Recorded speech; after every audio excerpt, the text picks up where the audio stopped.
The surgeon who removed my appendix keeps calling to check if I'm experiencing any unusual symptoms, but I never told him I've been hiding severe pain since the surgery 8 months ago. Dr. Lowe removed my appendix last January during what he called a routine procedure. When I woke up, he seemed nervous and kept asking if everything felt normal. I lied and said yes because I wanted to go home. The truth is, my left side has been burning since that day, but I never mentioned it because I hate hospitals and didn't want more procedures. I've been taking leftover painkillers from my wisdom teeth removal and telling my wife Grace the pills are just vitamins.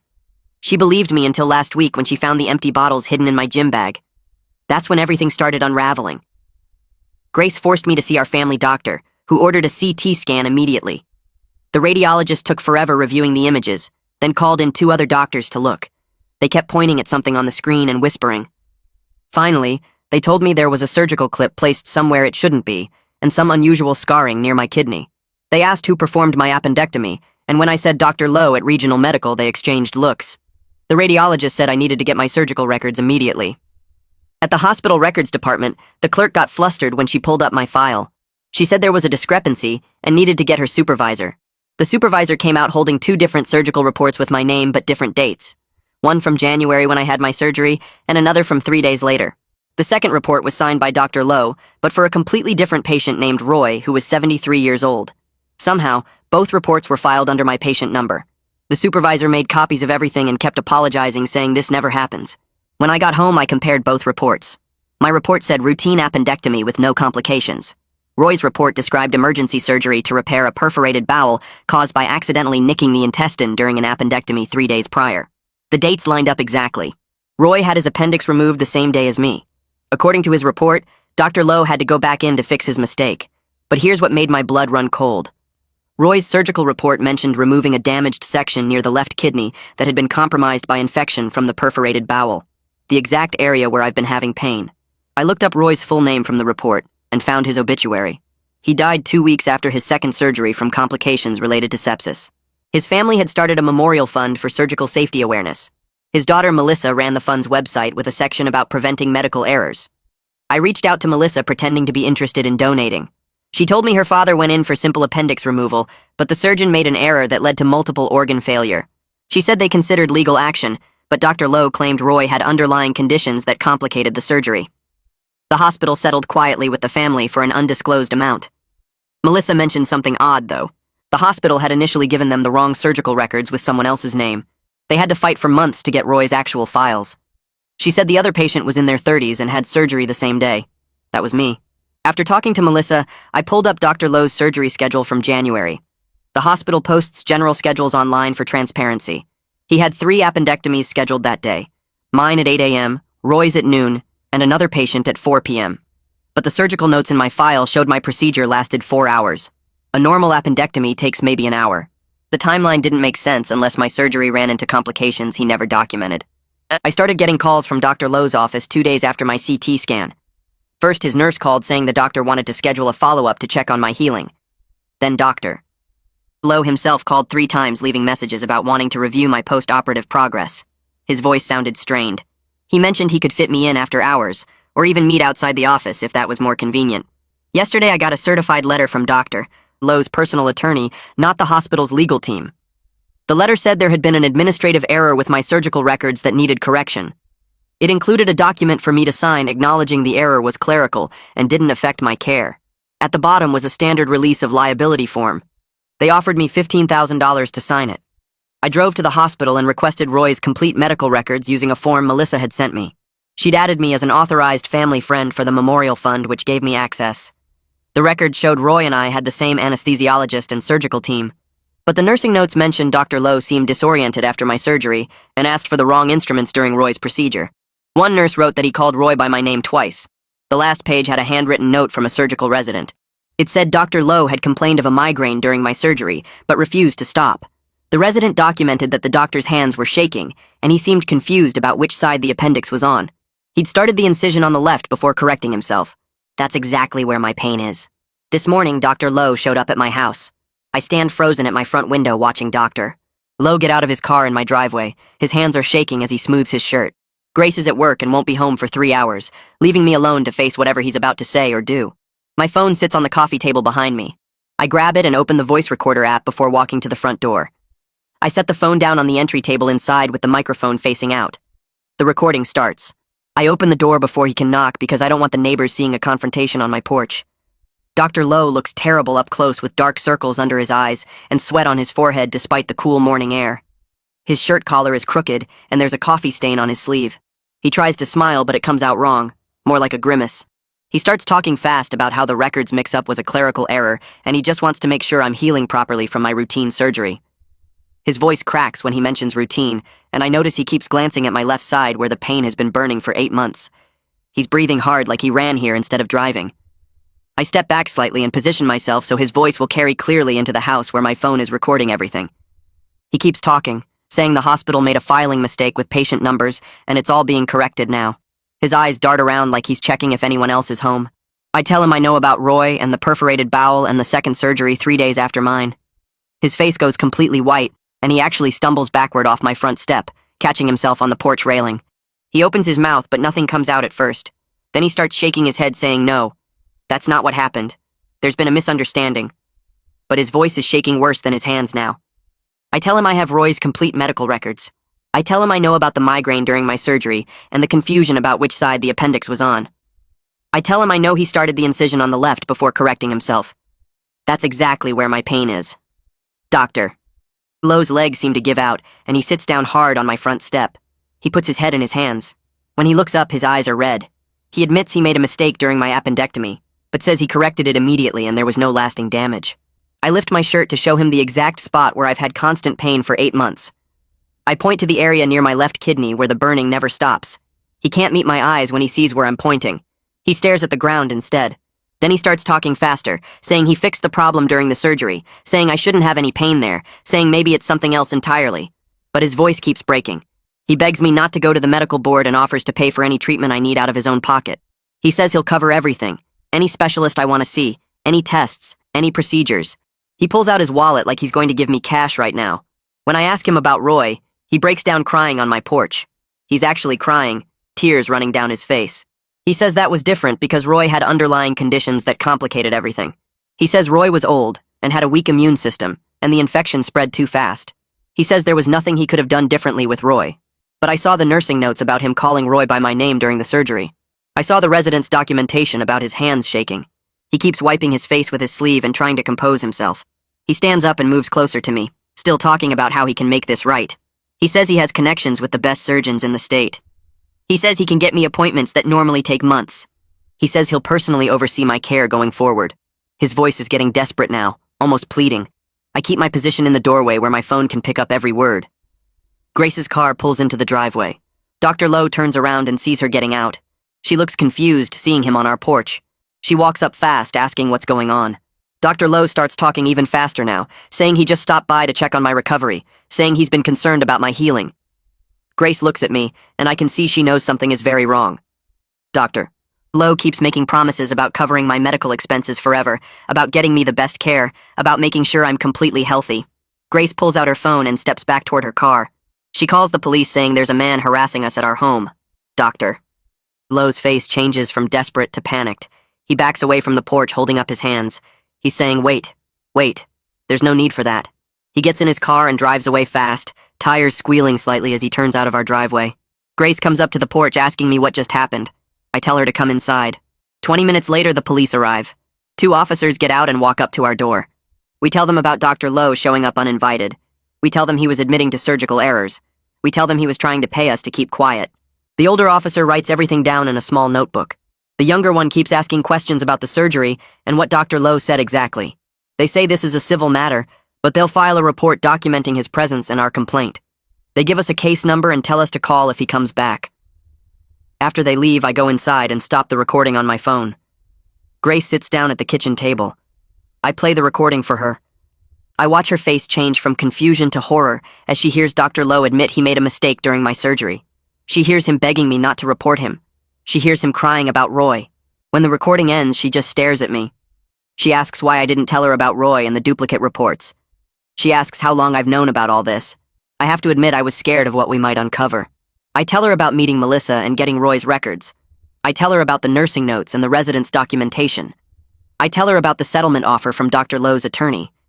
She's quiet for a long time. Then she asks me what we're going to do now. I tell her I don't know yet, but we need to talk to a lawyer. She nods and pulls out her phone. She says her brother knows people who handle medical cases. She starts making calls. Her brother picks up on the second ring. Grace explains what happened with Dr. Lowe showing up at our house and admitting he made mistakes during my surgery. She tells him about the duplicate reports and Roy's death and the settlement offer from Dr. Lowe's personal attorney. Her brother asks a bunch of questions about dates and what exactly Dr. Lowe said on our porch. Grace puts him on speaker so I can answer directly. He listens to the recording I made and goes quiet for almost a minute. Then he tells us we need a medical malpractice attorney immediately because there are time limits on filing these kinds of claims. He says he knows 3 lawyers who handle these cases, and he'll text us their contact information right now. Grace thanks him and hangs up. Within 2 minutes, her phone buzzes with 3 names and phone numbers. The first attorney on the list is someone named Jeremiah Carr, who her brother says is the best in the state for medical cases. Grace calls his office and explains the situation to his assistant. The assistant asks if we can come in tomorrow morning at 9. Grace says yes before even checking with me. We arrive at Jeremiah's office building downtown and take the elevator to the 4th floor. His assistant leads us to a conference room with a long table covered in legal pads and folders. Jeremiah walks in 5 minutes later carrying a laptop and a cup of coffee. He's younger than I expected, maybe 40, wearing a suit but no tie. He shakes both our hands and sits down across from us. I start explaining everything from the beginning, but he stops me and asks if I brought copies of the documents. I pull out the folder with the duplicate surgical reports, Roy's complete medical records, the nursing notes, the resident's documentation about Dr. Lowe's migraine, and the settlement offer from Blake Thurman. Jeremiah spreads everything across the table and starts reading. He doesn't say anything for almost 20 minutes. He takes notes on a legal pad and keeps going back to compare the dates on different documents. Finally, he looks up at us and says, "This is one of the clearest cases of medical negligence he's seen in 15 years of practice. The duplicate surgical reports alone prove something went seriously wrong with how the hospital handled both surgeries. Roy's death from complications and the settlement with his family establishes a pattern. The nursing notes and residents' documentation about Dr. Lowe being impaired during my surgery are exactly the kind of evidence that wins these cases." Jeremiah asks to hear the recording from our porch. I play it on my phone and he listens without interrupting. When Dr. Lowe's voice comes through begging me not to report him and crying about Roy, Jeremiah writes something on his legal pad and circles it 3 times. Jeremiah explains that Dr. Lowe probably nicked something during my surgery when he was confused and made the incision on the wrong side first. Instead of documenting the error and getting help, he tried to fix it himself while still impaired from his migraine. That's why my surgery took 4 hours instead of 1. The surgical clip near my kidney was likely placed during that undocumented repair attempt. The clip is pressing on tissue it shouldn't be near, which is causing the constant pain I've been hiding for 8 months. The fact that Roy had similar complications 3 hours later during his noon surgery suggests Dr. Lowe was still impaired and making mistakes. The hospital knew about the errors because they had to do emergency surgery on Roy 3 days later to fix the perforated bowel. But instead of reporting Dr. Lowe or investigating what happened during my surgery, they mixed up our surgical reports and settled quietly with Roy's family. Jeremiah says the hospital's quick settlement offer to me proves they know exactly how bad this looks. They're trying to make it go away before I find out the full extent of what happened. Grace asks what happens next. Jeremiah says we need to get a second opinion on my condition from a different surgeon to document the current damage. Then he'll file a formal malpractice claim against both Dr. Lowe and Regional Medical Center. He warns us the hospital will fight back hard because they have a lot to lose if this goes to trial. But he thinks we have an excellent case, and he's willing to take it on contingency, which means we don't pay unless we win. I call a different hospital across town and schedule an appointment with a surgeon Jeremiah recommended. The receptionist says they had a cancellation and can see me tomorrow afternoon. The new doctor's name is someone I don't recognize, which is good because I don't want anyone connected to Regional Medical. Grace takes the afternoon off work to come with me. The new surgeon looks at my CT scan results and asks a lot of questions about where exactly the pain is and how long I've been experiencing it. I tell him the truth this time instead of lying like I did with Dr. Lowe. He examines the area where the pain is worst and presses gently near my left kidney. The pressure makes me wince. He says he wants to order an MRI and some additional scans to see exactly what's causing my chronic pain and whether the surgical clip needs to be removed. He schedules the MRI for 3 days from now. Grace squeezes my hand while the doctor explains the procedure. Walking out to the parking lot, I realize this is the first time since my original surgery that a doctor has actually listened to me and taken my pain seriously. My phone rings while Grace and I are making dinner that night. The caller ID shows a number I don't recognize. I answer, and a woman's voice asks if this is me using my full name. I say yes and ask who's calling. She says her name is Melissa, and she's Roy's daughter. My stomach drops. She asks why I've been looking at her father's memorial fund access logs. I had no idea the website tracked who viewed the records. She says she's been monitoring everyone who accesses Roy's medical information because she suspected the hospital was keeping tabs on her family's case. When she saw my name pop up yesterday, she looked me up and found out I had surgery at Regional Medical the same day as her father. She wants to know what's going on and why I'm interested in her father's death. I tell Grace to keep cooking and I go outside to the back porch. I explain everything to Melissa about my surgery and the duplicate reports and Dr. Lowe showing up at my house. I tell her about the surgical clip near my kidney and the 8 months of hidden pain. I tell her about the nursing notes that mention Dr. Lowe calling Roy by my name during his surgery. Melissa is quiet for a long time. Then she starts crying. She says she knew something was wrong with the timeline, but the hospital's lawyers made her family feel crazy for questioning anything. They kept saying Roy's underlying conditions caused the complications. But Roy was healthy before his appendectomy. He played tennis twice a week and had no major health problems. The hospital wore her family down until they accepted the settlement just to make it stop. I meet Melissa at a coffee shop 2 days later. She's younger than I expected, probably early 30s, wearing jeans and a sweater. She's carrying a thick folder under her arm. We sit at a corner table away from other people. I show her copies of the duplicate surgical reports and play the recording of Dr. Lowe's confession on my porch. She listens with her hand over her mouth. When the recording ends, she opens her folder and spreads out documents across the table. She's been quietly documenting everything about her father's case for the past 8 months, even though the settlement included a strict non-disclosure agreement. The NDA prevents her family from discussing the case publicly or talking to the media. But Melissa says she couldn't just let it go. She knew other victims might come forward eventually, and she wanted to be ready with evidence. She shows me her father's complete surgical timeline, with notes about every inconsistency she found. She has copies of emails between the hospital's legal team and her family's attorney. She has records of every phone call and meeting. She's been building a case file in secret, hoping someone else would step forward. Seeing all her documentation laid out makes me realize how much work she's put into this. She says she's relieved someone finally came forward because it means her father's death might actually lead to changes that prevent other families from going through the same thing. The MRI appointment arrives and I spend 45 minutes lying completely still inside the machine while it makes loud banging noises. The technician gives me earplugs, but I can still feel the vibrations through my whole body. Grace waits in the lobby reading a magazine. After the MRI, they do 2 more scans with different machines. The whole process takes almost 3 hours. The new surgeon's office calls me the next morning and asks if I can come in that afternoon to review the results. Grace leaves work early again and meets me at the hospital. The surgeon pulls up the MRI images on his computer screen and points to several areas near my left kidney. He says there's significant scar tissue that shouldn't be there, and the surgical clip is pressing against tissue it shouldn't be near. The clip appears to be holding together a repair that was never documented in my surgical records. He says I need corrective surgery soon because the current situation could lead to kidney damage if left untreated. The scar tissue is already affecting kidney function, and the pressure from the clip is getting worse. He can schedule the surgery in about 3 weeks. Grace asks if waiting 3 weeks is safe, and he says yes, but we shouldn't delay longer than that. I sign the consent forms right there in his office. Jeremiah files the formal medical malpractice claim against Dr. Lowe and Regional Medical Center the next day. He calls me that evening to say the paperwork has been submitted to the court and served to both defendants. He warns me to expect contact from the hospital's legal team very soon. They'll try to settle before things escalate further. He's right. 2 days later, I get a call from an attorney representing Regional Medical Center. The attorney says they'd like to meet and discuss a resolution. His voice is smooth and professional, like he does this every day. He suggests we meet at the hospital's administrative offices tomorrow morning. I tell him I need to check with my attorney first. Jeremiah says he'll come with me to the meeting and tells me not to agree to anything without talking to him first. Grace takes time off work to come too, because she doesn't want me facing the hospital's lawyers without support. We arrive at Regional Medical Center and follow signs to the administrative wing. A receptionist leads us to a conference room with windows overlooking the parking lot. The hospital's attorney is already there with 2 other people in suits. Everyone shakes hands and sits down. The attorney starts by saying the hospital regrets any confusion about my surgical records and wants to resolve this matter quickly. He slides a document across the table. The offer is for $75,000 to settle immediately, with a non-disclosure agreement attached. The amount is significantly more than Dr. Lowe's personal offer of $15,000, but it still feels wrong. Jeremiah picks up the document and reads through it carefully. The NDA would prevent me from discussing my surgery or the settlement with anyone except immediate family. I couldn't talk to other potential victims or share information about what happened.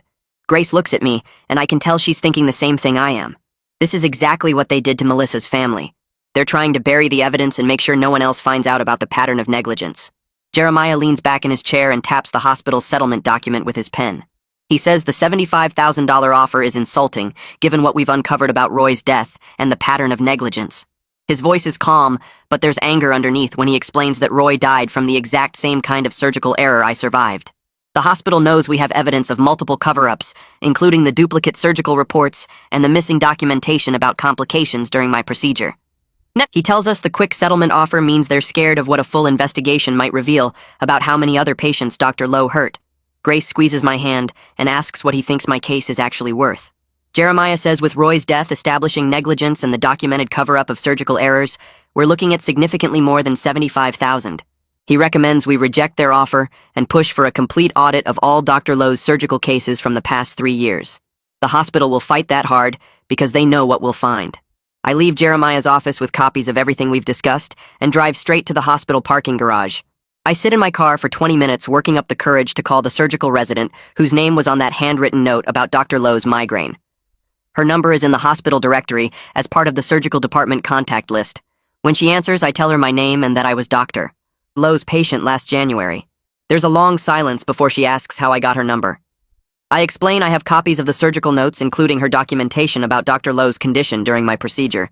She says she can't talk about patient cases and starts to hang up. I tell her I know she wrote that Dr. Lowe was shaking and confused about which side my appendix was on. Another silence. Then she asks what I want. I say, I just want to understand what happened during my surgery and why I've been in pain for 8 months. She tells me she gets off shift at 7 and agrees to meet me at a coffee shop 3 blocks from the hospital.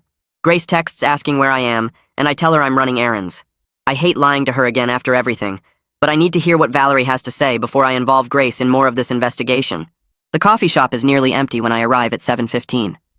Valerie walks in wearing scrubs with her hospital badge still clipped to her shirt. She looks younger than I expected, maybe 30, with dark circles under her eyes like she hasn't been sleeping well. She orders black coffee and sits across from me in a corner booth. I thank her for meeting me, and she immediately says she could lose her job for talking to me about Dr. Lowe. I slide copies of her surgical notes across the table and tell her I already have everything she documented. She stares at the papers and her hands start shaking. She says she's been carrying guilt about my surgery since the day it happened because she knew Dr. Lowe shouldn't have been operating. He complained about a severe migraine before we even started, and she could see he was disoriented when he scrubbed in. She asked the charge nurse if they should postpone, but Dr. Lowe refused because he was already behind on his surgical quota for the month. Valerie's voice drops to almost a whisper when she describes what happened in the operating room. She says Dr. Lowe's hands were shaking so badly the scrub nurse had to steady his wrist during the initial incision. He started cutting on my left side before the anesthesiologist reminded him the appendix is on the right. She documented everything in her notes because she was terrified something would go wrong. When the surgery took 4 hours instead of 1, she knew there had been complications Dr. Lowe wasn't admitting to. She filed her notes with the surgical records like she was supposed to, but the next day the chief of surgery called her into his office. He told her Dr. Lowe was an important surgeon who brought significant revenue to the hospital. He said her notes about the migraine and confusion were subjective observations that could damage Dr. Lowe's reputation unfairly. He strongly suggested she keep quiet about what she witnessed unless there was a formal investigation. She was only 6 months into her residency and terrified of losing her position, so she stayed silent. Now she looks at me with tears in her eyes and says she's sorry she didn't speak up sooner. I drive home feeling sick about what Valerie told me, but also relieved to finally understand why I've been in pain. Grace's car is already in the driveway when I pull up. I walk in expecting her to be making dinner, but instead she's sitting at the kitchen table with papers spread out in front of her. She looks up at me and asks where I've really been for the past 3 hours. My stomach drops because I can tell from her face she knows I've been lying. She holds up her phone showing a text from Melissa, asking if I got useful information from my meeting with the surgical resident. I forgot Melissa and I have been texting about the case, and Grace has access to my phone through our shared cloud account. Grace's voice is shaking when she asks why I'm still keeping secrets after everything we went through with the hidden painkillers. I try to explain I was just trying to protect her from more stress, but she cuts me off. She says she thought we were partners in this investigation, but I've been secretly meeting with Valerie and Melissa without telling her what I'm learning. Her eyes are red and I realize she's been crying. She asks if I'm ever going to trust her enough to include her in the important parts of my life, or if I'm always going to handle everything alone. I sit down across from Grace and tell her she's right. I apologize for meeting with Valerie without telling her and promise I won't keep anything from her anymore. She wipes her eyes and says she needs me to prove that with actions, not just words. I pull out all the notes from my meeting with Valerie and spread them on the table. I explain everything Valerie told me about Dr. Lowe's migraine, the shaking hands, the wrong side incision, and the chief of surgery ordering her to stay quiet. Grace reads through Valerie's documentation, and her face goes pale when she sees the part about Dr. Lowe starting the cut on the wrong side. She asks if that's why I have scarring on my left side where my appendix isn't even located. I nod and show her the part of Valerie's notes describing the 4-hour surgery that should have taken 1 hour. Grace puts her hand over her mouth and says she can't believe the hospital knew about all this and just covered it up. I tell her about Jeremiah's advice to reject the settlement and push for a full investigation. She agrees immediately and says we need to make sure no other patients go through what I did or what happened to Roy. 2 days later, Jeremiah calls saying someone from the hospital contacted his office asking to provide testimony. I put him on speaker so Grace can hear. Jeremiah says the anesthesiologist from my surgery reached out directly instead of going through the hospital's legal team. His name is Hiroshi Gupta, and he's retiring in 2 months. He told Jeremiah he's been waiting until his retirement was secure before speaking up about what happened during my procedure. Hiroshi wants to provide detailed testimony about Dr. Lowe's impaired condition and the concerns he raised during my surgery. Jeremiah sounds excited because having the anesthesiologist confirm everything Valerie documented will make our case much stronger. He's scheduled a meeting with Hiroshi for tomorrow afternoon and wants us to be there. Grace immediately says she's taking the afternoon off work because there's no way she's missing this meeting. We meet Hiroshi at Jeremiah's office the next day. He's an older man, maybe 65, with gray hair and a calm, professional manner. He shakes our hands and apologizes for not coming forward sooner. Then he sits down and confirms everything Valerie told me about Dr. Lowe being impaired during my surgery. Hiroshi says he raised concerns with the surgical team 3 separate times during the procedure. The first time was when Dr. Lowe's hands were shaking so badly during the initial incision. The second was when Dr. Lowe seemed confused about the surgical site. The third was 2 hours into what should have been a 1-hour surgery, when it became clear there were complications Dr. Lowe wasn't handling well. Each time Hiroshi recommended stopping the procedure and bringing in another surgeon. Each time Dr. Lowe overruled him and insisted he was fine to continue. Hiroshi documented all his objections in the anesthesia notes, which should be part of my complete medical record. He kept his own copies of everything because he was worried the hospital might try to make problems disappear. Jeremiah immediately requests my complete anesthesia records from the hospital through a formal legal demand. 3 days later, the hospital's attorney calls saying there's a problem with the records. Jeremiah puts the call on speaker in his office with me and Grace listening. The attorney claims my anesthesia notes were accidentally purged during a system upgrade 6 months ago. Jeremiah asks how a system upgrade could delete specific patient records when everything is supposed to have automatic backups. The attorney stammers something about technical difficulties and offers to have their IT department investigate. Jeremiah tells him not to bother, because we already have copies of the anesthesia notes directly from Hiroshi. There's dead silence on the phone before the attorney says he'll need to call back after consulting with his clients. Hiroshi's copies show he documented his concerns 3 times during my surgery, exactly like he told us. The notes indicate the surgery took 4 hours from start to finish, not the 1 hour listed in Dr. Lowe's official surgical report. The anesthesia records also show I received significantly more pain medication during the procedure than normal for a routine appendectomy, which supports Valerie's account that there were undocumented complications Dr. Lowe was trying to fix.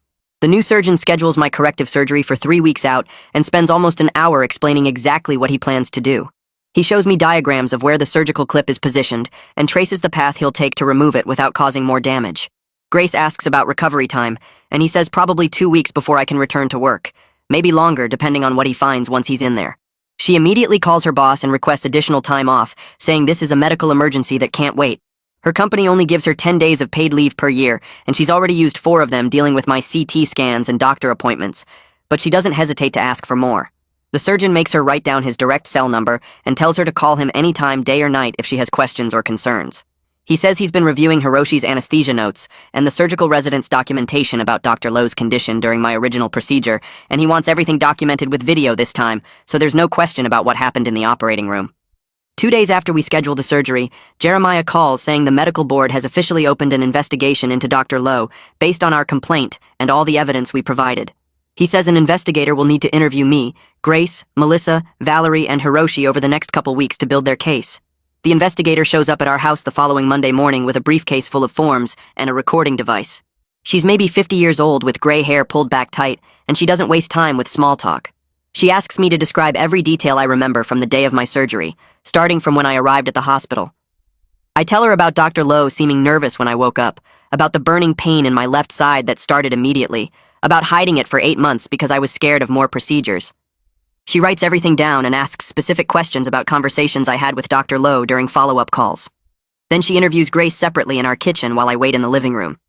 I can hear Grace's voice getting louder when she talks about finding the hidden painkiller bottles and forcing me to get the CT scan.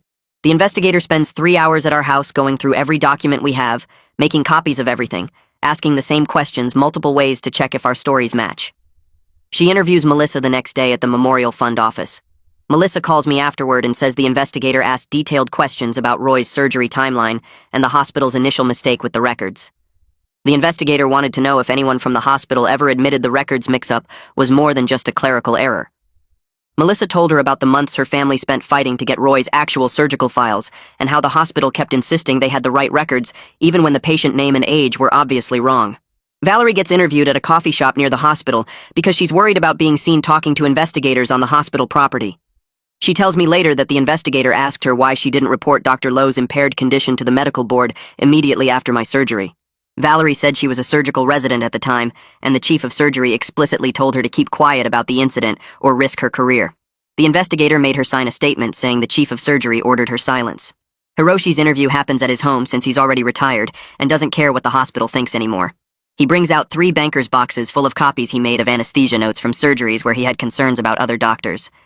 He tells the investigator he's been documenting problems for years, but nobody at the hospital ever wanted to hear about it. 3 days after the medical board investigator finishes her interviews, Jeremiah gets a call from Blake Thurman wanting to negotiate a personal settlement separate from whatever the hospital might offer. Blake says Dr. Lowe is willing to pay $200,000 out of his own pocket and voluntarily surrender his medical license if we agree not to pursue criminal charges. Jeremiah puts the call on speaker in his office so Grace and I can hear the whole conversation. Blake's voice sounds tired and he keeps saying Dr. Lowe just wants to make things right and move on with his life. Jeremiah asks him why Dr. Lowe would surrender his medical license if he didn't do anything wrong, and Blake goes quiet for almost 30 seconds before saying his client recognizes there were errors in judgment that day. Grace leans forward and asks Blake directly if Dr. Lowe admits he was impaired during my surgery. Blake says he can't comment on specific details, but the settlement offer speaks for itself. Jeremiah tells him we'll discuss it and get back to him, then ends the call. After Blake hangs up, Jeremiah explains that we can't actually pursue criminal charges ourselves because that's not how the system works. The state attorney's office would have to decide whether to bring criminal charges based on evidence of fraud or negligence that rises to criminal level. But the fact that Blake is offering license surrender suggests Dr. Lowe knows his career is finished regardless of what we decide to do. Jeremiah says the $200,000 offer is significant money, but it's also an admission that Dr. Lowe did something seriously wrong during my surgery. Grace asks if accepting the money would prevent the medical board from taking action against Dr. Lowe. Jeremiah says no. The medical board investigation is completely separate from any private settlement we might reach. The board will make their own decision about his license based on their findings. I tell Jeremiah I want to wait until after my corrective surgery to make any decisions about settlements because I still don't know the full extent of the damage Dr. Lowe caused. The hospital's legal team calls Jeremiah 2 days later and increases their settlement offer to $300,000. They're still requiring a non-disclosure agreement that would prevent us from discussing the case publicly or helping other potential victims come forward. Jeremiah reviews the new offer with us in his office and says this amount is much closer to fair value for what we've been through. But he's clearly bothered by the NDA requirement. He pulls up news articles on his computer about other medical malpractice cases where NDAS prevented patterns of negligence from being discovered until multiple patients were harmed. Grace asks what happens if we reject the NDA and the hospital refuses to settle. Jeremiah says we'd have to go to trial, which could take 2 years, and there's no guarantee we'd win even with all our evidence. He also points out that my corrective surgery is happening in 10 days, and we might want to wait and see what the new surgeon finds before making settlement decisions. The hospital's attorney is pushing for a quick answer, but Jeremiah tells them we need time to consider all our options. My corrective surgery is scheduled for early morning on a Thursday. Grace takes the whole week off work to be with me through the procedure and recovery. We arrive at the hospital at 6 in the morning, and the new surgeon meets us in the pre-op area. He goes over the surgical plan one more time and shows us the video equipment he'll be using to document everything. The anesthesiologist introduces himself and reviews my medical history, paying special attention to Hiroshi's notes from my first surgery. He says he's read through everything and knows exactly what went wrong 8 months ago, and he promises nothing like that will happen today. Grace holds my hand while they start the IV and wheel me toward the operating room. The last thing I remember is her face looking scared but trying to smile for me. I wake up 4 hours later in the recovery room with Grace sitting next to my bed. The new surgeon is standing at the foot of the bed looking serious. He tells me the surgery went well, but he found significantly more damage than the MRI showed. There's extensive scarring around my kidney from the original surgery, and clear evidence of a previous repair attempt that was never documented anywhere in my official surgical records. He removed the misplaced surgical clip and repaired the damaged tissue, but the scarring suggests I had internal bleeding that Dr. Lowe tried to fix without telling anyone. The surgeon says he took detailed photographs of everything he found, and the video recording captured the entire procedure. He's writing a comprehensive report for Jeremiah that documents all the undocumented damage from Dr. Lowe's surgery. Grace squeezes my hand and asks if my kidney will be okay. The surgeon says yes. Now that the pressure from the clip is gone and the damaged tissue is repaired, my kidney should recover fully over the next few months. I spend 2 nights in the hospital recovering from the corrective surgery.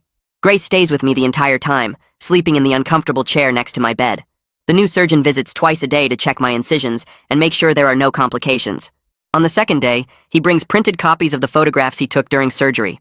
The images show thick scar tissue wrapped around my kidney and the surgical clip embedded in tissue where it absolutely should not have been. He points out areas of old damage that clearly resulted from bleeding that was stopped but never properly repaired. He says he's never seen a case quite like this where a surgeon caused damage, attempted a repair, and then documented none of it. He's sending his complete report with all the photographs to Jeremiah by the end of the week. While I'm still in the hospital recovering, Jeremiah calls Grace to say 2 more former patients of Dr. Lowe contacted his office after hearing about the medical board investigation. Both patients had complications from appendectomies performed by Dr. Lowe within the past 2 years.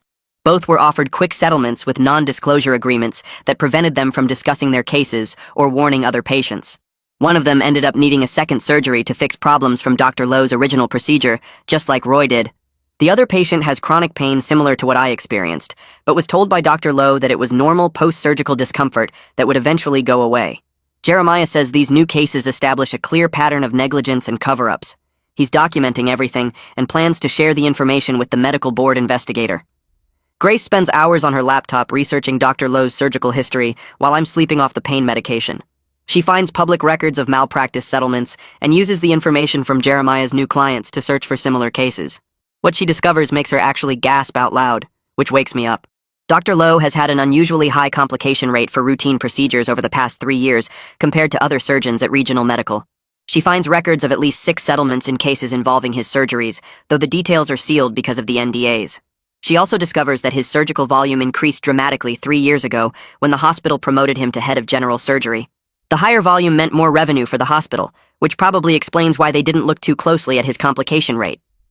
Grace prints out everything she finds and adds it to the growing file of evidence we're building against Dr. Lowe and the hospital.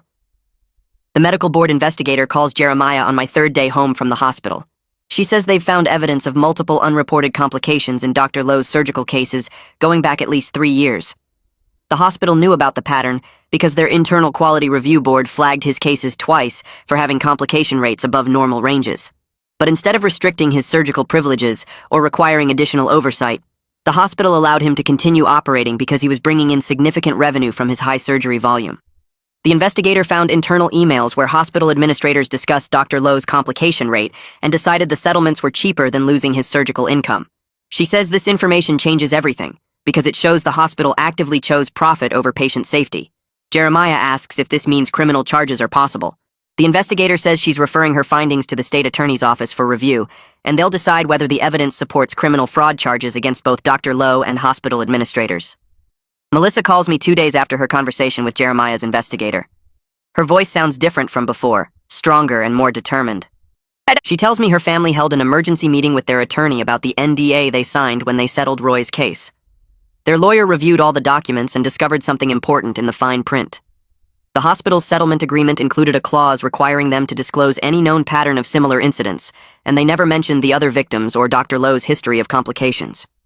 Their attorney argues this means the hospital committed fraud when they negotiated the original settlement, which makes the entire NDA invalid and unenforceable. Melissa says her family voted unanimously to go public with Roy's case despite the risks. They're holding a press conference next week to share what happened to her father and how the hospital tried to hide the truth. She asks if I want to be there, but I tell her I need to check with Jeremiah first about how this affects my case. Grace sits next to me on the couch while I relay everything Melissa said. She grabs my hand and squeezes it hard, and I can feel her shaking with anger about how many people the hospital hurt while hiding behind legal agreements.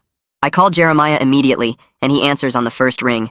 Before I can explain why I'm calling, he tells me a reporter from the local news station contacted his office this morning, asking questions about Dr. Low and Regional Medical's surgical complication rates. The reporter somehow found out about the medical board investigation and wants to interview victims who are willing to speak on camera. Jeremiah says the reporter specifically mentioned my name, which means someone leaked information about my case to the media. He advises me to decline any interview requests until after we settle with the hospital, because talking publicly could complicate negotiations and potentially reduce our settlement amount. I tell him about Melissa's family breaking their NDA and going public next week. Jeremiah goes quiet for a long moment, then says, "This changes everything about our timeline and strategy. If Melissa's family goes public first, the hospital will panic and might offer us a better settlement to prevent more victims from coming forward. But if I give an interview before we settle, the hospital might dig in and refuse to negotiate, forcing us into a long trial that could take years." I ask him what he thinks I should do, and he says the smart move legally is to stay quiet and let Melissa's family take the lead while we negotiate behind the scenes. But he also says he understands if I feel obligated to warn other patients about Dr. Lowe, even if it costs me money in the settlement. Grace takes the phone from me and asks Jeremiah directly whether speaking out would hurt our case. He tells her it depends on how the hospital reacts, but most likely they would see it as a hostile act and become less willing to settle quickly. She thanks him and hangs up, then looks at me with tears in her eyes.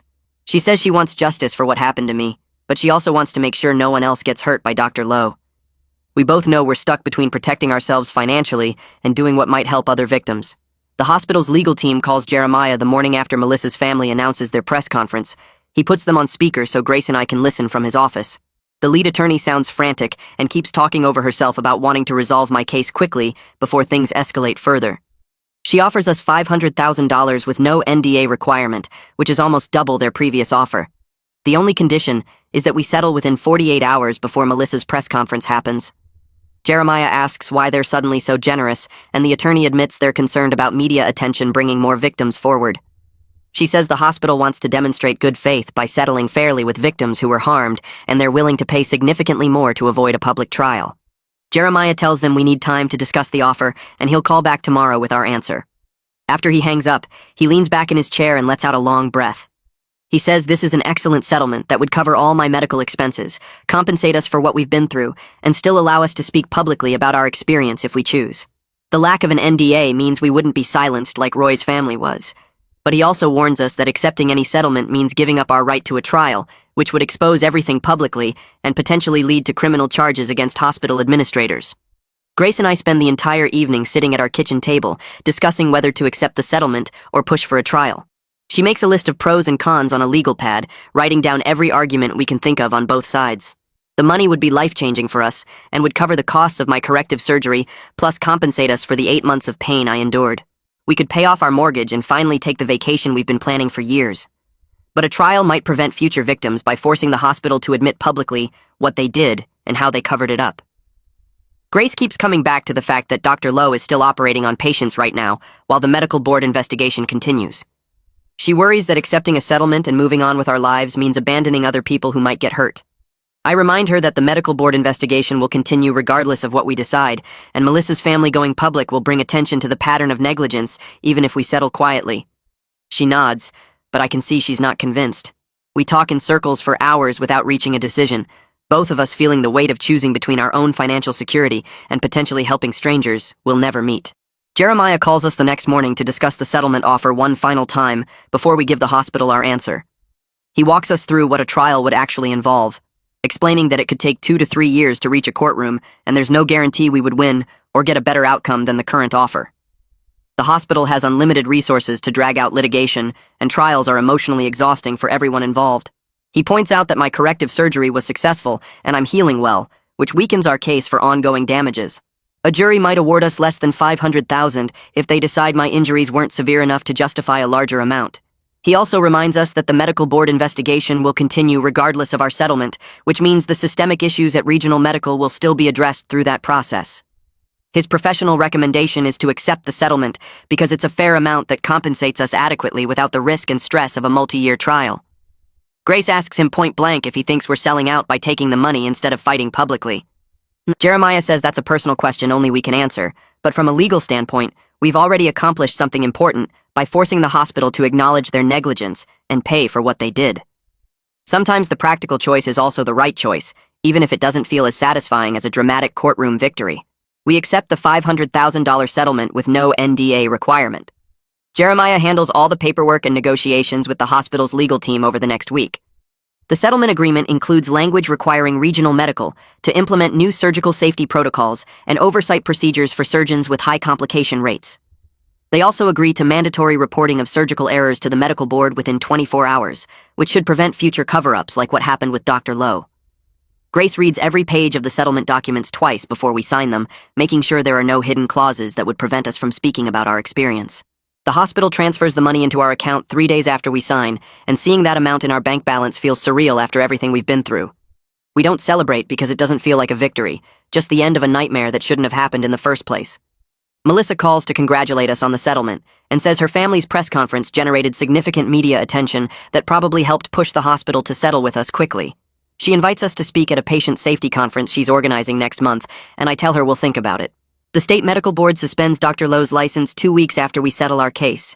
Jeremiah forwards me the official notification from the board, explaining that their investigation uncovered enough evidence of negligence and falsified records to warrant immediate suspension pending a full hearing. The board found at least 8 cases over the past 3 years where Dr. Lowe performed surgeries while impaired or made errors that he failed to document properly. They also discovered he falsified surgical reports on multiple occasions to hide complications from patients and hospital administrators. The suspension means he cannot perform any surgeries or treat patients until the board completes their hearing process, which could take several months. Jeremiah says the evidence against him is so overwhelming that his medical license will almost certainly be permanently revoked. Grace prints out the notification and adds it to the thick folder of documents we've collected throughout this process. She says she wants to keep everything organized in case anyone ever questions what happened or why we settled. I realize she's thinking about the future and wanting to make sure we have proof of everything if we decide to speak publicly about our experience. A reporter from the local news station contacts me directly 3 days after Dr. Lowe's suspension becomes public. She leaves a voicemail asking if I would be willing to give an on-camera interview about my experience with Dr. Lowe and how the hospital handled my case. Jeremiah already gave me permission to speak to the media now that our settlement is finalized, but I'm nervous about going on television and sharing such personal details about my medical situation. Grace encourages me to do the interview, saying it might help other victims feel less alone and could pressure the hospital to take their new safety protocols seriously. I call the reporter back and agree to an interview, as long as I can focus on the importance of patients speaking up about complications rather than dwelling on graphic medical details. She seems relieved and professional, promising to keep the interview focused on patient advocacy and safety awareness. We schedule the interview for the following week at a neutral location downtown. Melissa agrees to appear in the same news segment to talk about her father's case, which makes me feel less alone in sharing my story. The reporter says she's also interviewing a patient safety expert who will provide context about how common these situations are and what systemic changes are needed. The interview airs on the evening news 2 weeks later, and Grace and I watch it together on our couch with our hands clasped tight. Seeing myself on television talking about hiding pain for 8 months and discovering the truth about Dr. Lowe feels strange and exposing.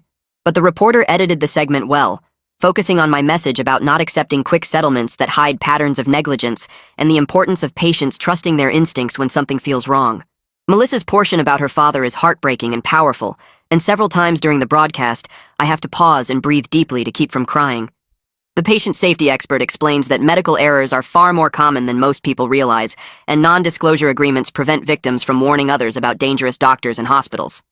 Within an hour of the broadcast ending, 3 people contact Jeremiah's office saying they were former patients of Dr. Lowe who had complications from routine surgeries. All 3 were offered settlements with NDAs that prevented them from speaking about what happened. Jeremiah takes their information and promises to review their cases, though he warns them that the statute of limitations might have expired on some claims. Grace gets a text from Melissa saying the Memorial Fund's website crashed from too much traffic after the news segment aired. Apparently, hundreds of people are trying to access information about surgical safety and how to report medical errors. Regional Medical places their chief of surgery on administrative leave the day after our news interview airs. The hospital releases a brief statement saying they're conducting an internal investigation into the handling of surgical complications and patient safety protocols. Grace finds the announcement buried on the hospital's website and reads it out loud to me with obvious satisfaction in her voice. Jeremiah calls later that afternoon to tell us his source inside the hospital says the chief of surgery is the administrator who ordered Valerie to keep quiet about Dr. Lowe's impairment during my surgery. The internal investigation apparently uncovered emails and documents proving he knew about Dr. Lowe's high complication rate for at least 18 months, but chose not to restrict his surgical privileges because Dr. Lowe brought in significant revenue from his high surgery volume. The chief of surgery prioritized money over patient safety, and now the hospital is trying to distance themselves from his decisions by making him the scapegoat. Jeremiah says 2 other administrators are also under investigation for their roles in covering up the pattern of negligence. Grace asks if this means criminal charges are possible, and Jeremiah says the state attorney's office is reviewing all the evidence from the medical board investigation to determine if fraud charges are warranted. He reminds us that our settlement protects us from any further involvement in criminal proceedings unless we choose to cooperate voluntarily. I tell him we'll cooperate fully if it means holding people accountable for what they did. The new surgeon schedules my follow-up appointments every 2 weeks for the first month after the corrective surgery. Each time he checks my kidney function with blood tests and asks detailed questions about my pain levels. I tell him the truth now, because hiding things almost destroyed my kidney and my marriage. The burning sensation in my left side disappears completely after 3 weeks, and I realize how much energy I wasted fighting through constant pain for 8 months. Grace comes to every appointment and takes notes on everything the surgeon says about my recovery timeline. She asks questions I wouldn't think to ask about diet restrictions and activity levels, and when I can return to normal exercise. The surgeon says my kidney is healing faster than expected because we caught the problem before permanent damage occurred. He shows us comparison scans from before and after the corrective surgery, pointing out how the pressure from the misplaced clip was compressing tissue that now looks healthy again. Grace squeezes my hand when he says I should make a full recovery with no lasting effects. Grace finds a couples counselor who specializes in medical trauma and trust issues. Our first session happens 3 days after my final follow-up with the surgeon. The counselor's office is in a converted house with comfortable chairs and soft lighting that makes the space feel safe instead of clinical. She asks us each to describe what happened from our perspective without interrupting each other. Grace talks about finding the hidden painkiller bottles and feeling betrayed that I didn't trust her enough to share what I was going through. I explain how my fear of hospitals made me hide the pain, then how my investigation into the medical records made me keep more secrets because I wanted to protect her from worry. The counselor helps us see how my pattern of hiding things to avoid conflict actually created bigger problems than honesty would have caused. She gives us homework about sharing one difficult truth with each other every day, even if it feels uncomfortable. Grace admits she's scared I'll hide things again when problems come up. I promise to work on trusting her with hard conversations instead of trying to handle everything alone. Jeremiah calls me 6 weeks after we sign the settlement papers. He says 3 of his current clients are struggling to pursue medical malpractice cases because they can't afford the upfront costs for expert witnesses and medical record reviews. Most malpractice attorneys work on contingency fees where they only get paid if they win, but the initial expenses still come from somewhere. He asks if I'd be interested in using part of my settlement money to create a fund that covers these startup costs for patients who can't afford them. I talked to Grace about it that night over dinner. She thinks it's a good way to turn what happened to me into something that helps other people. We decide to put $50,000 into a fund that Jeremiah will manage through his law firm. He sets up a simple application process where patients submit their medical records and a brief explanation of what happened. A review committee of 3 attorneys evaluates each case to determine if it has merit and needs financial support. The fund covers costs for expert medical witnesses, copying fees for hospital records, and initial filing expenses. Jeremiah says this could help 5 to 8 patients pursue cases they otherwise couldn't afford to bring forward. The prosecutor from the state attorney's office contacts me 2 months after the medical board completes their investigation into the hospital. She introduces herself as the lead attorney handling white-collar crime cases and says she's been reviewing all the evidence the medical board collected about falsified records and covered-up complications. She wants to meet with me and Grace to discuss the criminal aspects of what happened with my surgery and the hospital's response. We drive to the state attorney's office downtown and spend 4 hours going through every detail of the case. The prosecutor is particularly interested in the duplicate surgical reports filed under my patient number and the hospital's attempts to get me to sign a liability release before I understood what really happened. She says the evidence we gathered about the chief of surgery ordering staff to stay quiet about complications could support fraud charges. She explains that while medical malpractice is usually a civil matter between patients and doctors, deliberately falsifying records and covering up patterns of negligence can cross into criminal territory. She needs my permission to use the recordings I made of conversations with hospital staff and the documentation Valerie provided about being told to keep quiet. I sign the authorization forms, allowing the state attorney's office to use everything we collected during our investigation. The prosecutor moves faster than I expected. 3 weeks after our meeting, 2 police officers arrest Lowe at his home early in the morning. The local news shows footage of him being led out in handcuffs, while his attorney Blake follows behind yelling at the reporters. The charges include 8 counts of fraud for falsifying medical records, 3 counts of practicing medicine while impaired, and 6 counts of filing false documents with state agencies. Blake issues a statement saying his client maintains his innocence and looks forward to clearing his name in court. That same afternoon, Blake contacts Jeremiah with a plea deal proposal.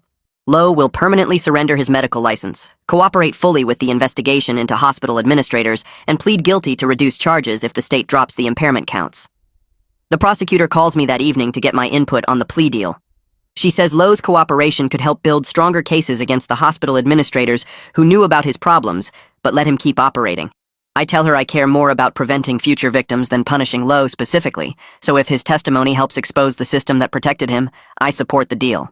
She says she'll recommend the plea agreement to her boss with the condition that Lowe receives actual prison time and not just probation.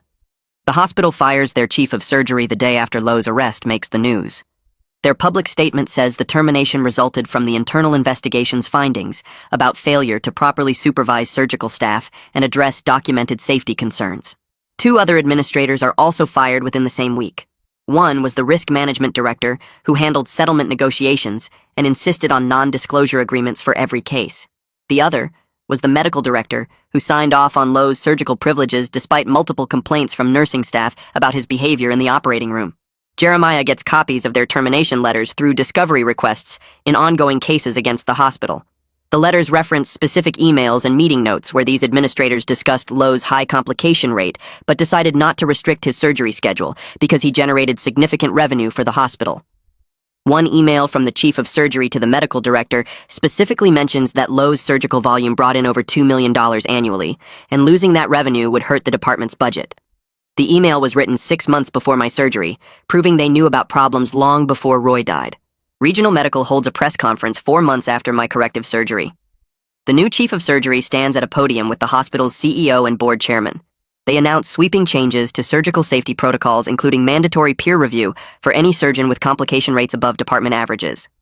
The new policy requires immediate suspension of surgical privileges for any doctor showing signs of impairment during procedures. They're also banning the use of non-disclosure agreements in any future malpractice settlements, saying transparency serves patient safety better than protecting the hospital's reputation. The CEO specifically mentions that victims who came forward about their experiences prompted these reforms.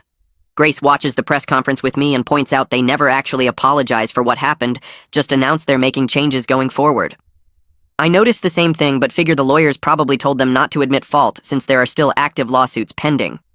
Jeremiah sends me a text during the press conference saying 3 of his other clients just got significantly better settlement offers from the hospital after this public announcement.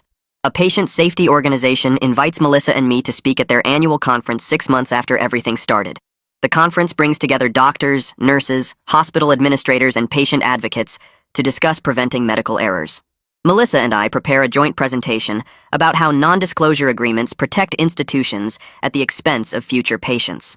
We explain how Roy's family couldn't warn anyone about Lowe's negligence because of their settlement agreement, which meant I had no way to know I was at risk.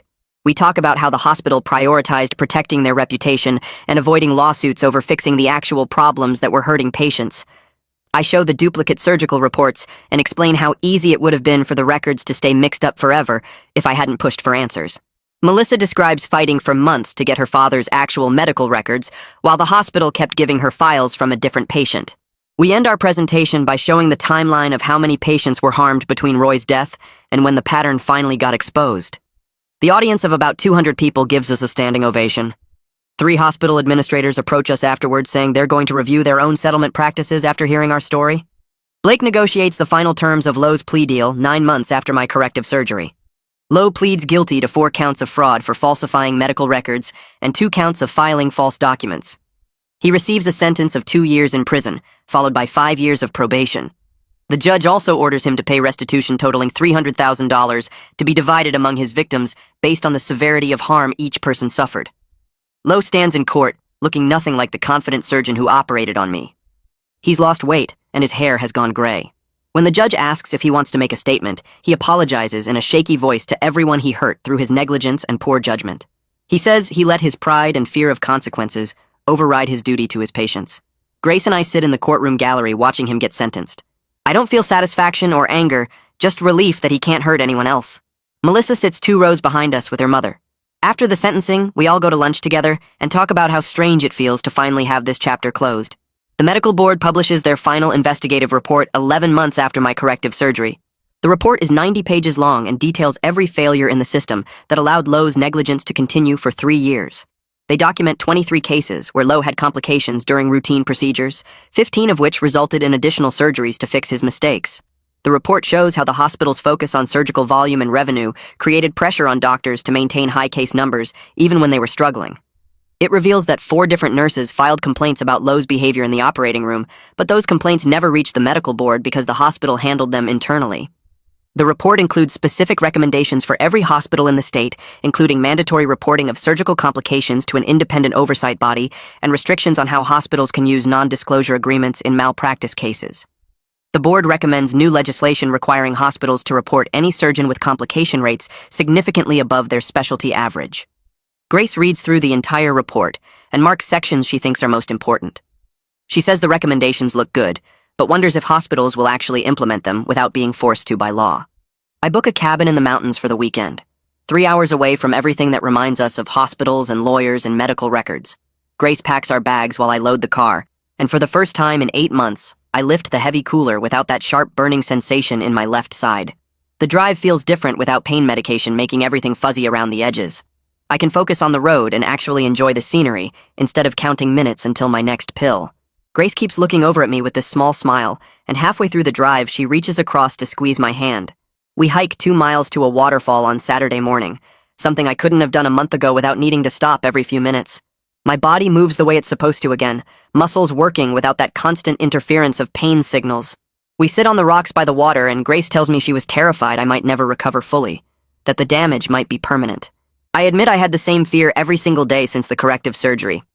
Sunday morning we sleep late and make breakfast together in the cabin's tiny kitchen, and I realize this is the first weekend in 8 months where I haven't been secretly managing pain levels or hiding how much I'm hurting. My first day back at the office feels strange after months of working from home during recovery. My coworkers notice immediately that something's different about me. Jennifer from accounting says I look 10 years younger, and JC asks if I've been working out because I seem more energetic. I haven't told most of them about the medical malpractice case or the corrective surgery, just said I had some health issues that are resolved now. During lunch, 3 people comment on how much more engaged I seem in conversations, how I'm not constantly shifting position in my chair or making excuses to leave meetings early. I didn't realize how obvious my pain management had been to everyone around me. My productivity doubles in the first week because I'm not spending half my mental energy dealing with constant burning sensations and planning when I can take my next dose of painkillers. The brain fog that made simple tasks feel overwhelming is completely gone. My boss pulls me aside Friday afternoon and says whatever I did to get healthy, it's made a massive difference in my work performance. I thank him without explaining the full story about surgical negligence and 8 months of secret suffering. The email from Valerie arrives on a Tuesday morning with the subject line, "Good news to share." She writes that the hospital promoted her to attending surgeon last month, and several people told her it was partly because of her willingness to testify about what she witnessed in the operating room. The chief of surgery specifically mentioned her commitment to patient safety during the promotion announcement. She thanks me for giving her the courage to speak up instead of staying quiet like so many residents do when they see problems. Her email says she's been thinking about my case constantly since she gave her testimony, wondering if she should have done more to stop the surgery when she saw how impaired Dr. Lowe was that day. I write back telling her that her documentation saved my case, and possibly my life, that her notes were the evidence that proved everything. She responds within an hour saying she's going to make sure every resident she trains understands they have a duty to speak up when they see dangerous situations, even when it means going against senior surgeons. She asks if she can use my case as an anonymous teaching example in the residency program, and I tell her absolutely yes. Hiroshi's letter arrives in a cream-colored envelope with his return address printed in the corner. The handwriting is shaky but careful, and he starts by saying he's writing this during his final week of practice before retirement. He explains that testifying about Dr. Lowe's impairment during my surgery was the most important thing he did in his last months as an anesthesiologist. The letter describes how he's watched dangerous situations unfold in operating rooms throughout his career, and too often he stayed silent because speaking up seemed too risky for his position. He writes that medical professionals protect each other instead of protecting patients, and it's a systemic problem that destroys lives. His testimony about my case was his way of finally doing what he should have been doing all along. The letter ends with him saying he's glad he could help expose the negligence before he left the profession, and he hopes other doctors will find the courage to speak up earlier in their careers instead of waiting until retirement like he did. I keep the letter in my desk drawer and reread it whenever I need a reminder that some people in the medical system are trying to do the right thing. The Victim Assistance Fund has processed applications from 6 patients in the 3 months since I set it up.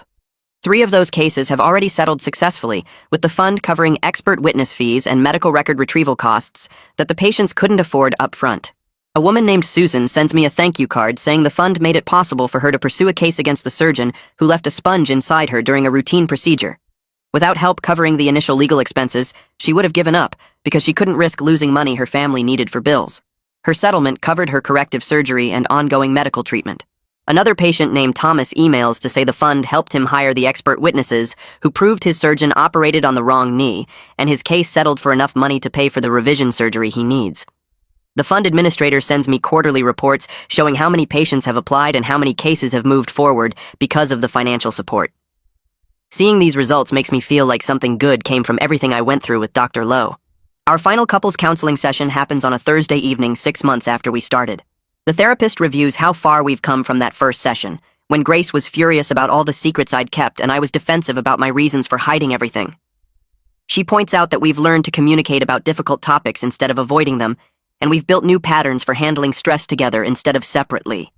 The therapist says she's seen couples face this kind of crisis, and it either destroys their marriage or makes it stronger than it ever was before. She tells us we're clearly in the latter category. Grace squeezes my hand and says she feels like we're actually partners now, instead of 2 people living parallel lives. I admit that being forced to trust her with the truth about my pain in the investigation was terrifying at first, but now I can't imagine going through any of it alone. The therapist gives us some maintenance strategies for keeping our communication strong and tells us we can always come back if we need support in the future. Walking out of her office, Grace says she's proud of us for doing the hard work instead of letting everything fall apart. Melissa calls me on a Saturday afternoon sounding excited and slightly overwhelmed. Her family's settlement money allowed them to expand Roy's memorial fund into a full nonprofit organization with a board of directors and paid staff.